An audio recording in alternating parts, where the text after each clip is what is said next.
La parole est à Monsieur Benoît. Merci, Monsieur le Président.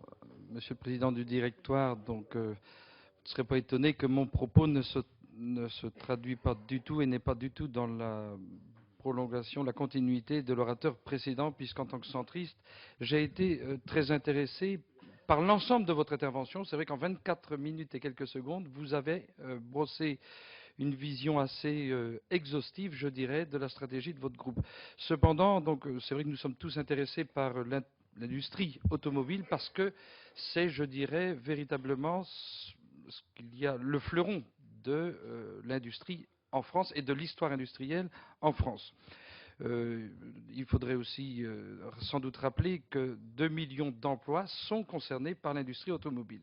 Moi, ma première question va faire le lien avec un des éléments de votre conclusion et va tourner autour de la compétitivité de nos entreprises industrielles et là donc de nos constructeurs automobiles. Vous avez vous-même évoqué les efforts réalisés par l'État et notamment ce gouvernement en faveur de l'industrie et notamment de l'industrie automobile. Est-ce que vous pourriez nous préciser ici ce que représentent les questions, la part donc que représentent les questions de compétitivité sur l'activité industrielle, puisque nous avons quand même en quelques années réformé la taxe professionnelle. Vous avez vous-même évoqué le crédit impôt recherche et vous venez aussi de citer les pôles de compétitivité. Je partage votre analyse sur ce qui vise à dire on ne pourra pas continuer, je le dis parce que je le pense, impunément à taxer la production, et notamment la production industrielle en France, lorsque nous voulons tous reconquérir et recréer des emplois industriels pour justement développer la production industrielle française. Et se pose là certainement la question qui tourne autour de transférer certaines taxes sur la production vers la consommation. Donc c'est mon premier sujet de question. Le deuxième sujet, ça a été évoqué par François Brottes, c'est finalement les grands constructeurs automobiles et le groupe PSA, Peugeot Citroën, n'y échappe pas, se situent finalement en donneur d'ordre. Dans votre présentation, vous avez vous-même rappelé que vous étiez impliqué au capital de Faurecia à hauteur de 57%. Et ces partenaires, ces sous-traitants, c'est aussi de l'emploi industriel. Et moi, je voudrais ici dire mon inquiétude, sans être le porte-parole de ces entreprises, mais malgré tout, j'aimerais connaître véritablement la stratégie des donneurs d'ordre et de groupes aussi importants que vous à l'égard de ces partenaires qui se situent en situation de sous-traitance en termes de lisibilité sur leur activité à court, moyen et long terme. Je voudrais m'arrêter un instant sur le marché de l'automobile en France.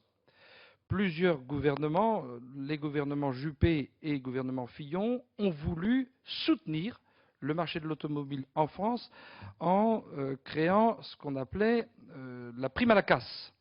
Et je trouve que ces primes sont intéressantes, ça booste, pour ne pas dire ça dope, le marché automobile, mais on voit bien que dès que cela s'arrête, tout de suite, il y a une réaction de la part des constructeurs qui nous parle de suppression d'emplois. En 2008, il y a eu, donc, à travers le monde et à travers notre continent européen, une crise financière qui s'est traduite aussi par une crise économique qui dure, et l'État français, ce gouvernement, et j'ai soutenu cette action qui visait à soutenir les constructeurs automobiles en injectant plusieurs milliards d'euros pour soutenir nos entreprises, nos constructeurs automobiles. Et je dirais qu'aujourd'hui, vous êtes dans une situation, entre guillemets, je ne sais pas si l'expression est appropriée, mais vous vous trouvez dans une situation d'être un petit peu à l'égard de l'État français, redevable en quelque sorte, parce que lorsque ça allait très mal, on se tourne vers qui? Vers l'État. Voilà la nature des questions que je souhaitais vous poser. Et aussi, dernière, parce que vous avez évoqué les nouvelles technologies et notamment le moteur hybride. Je sais que vous êtes un constructeur, moi je me félicite du travail que réalise le groupe Peugeot Citroën. Vous êtes un constructeur performant avec des équipes innovantes.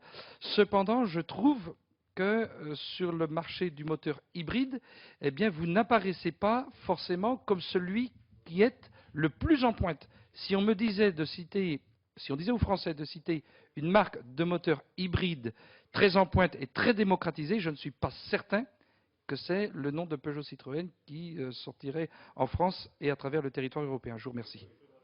Merci beaucoup, Monsieur Benoît, qui avait tenu exactement dans les 5 minutes.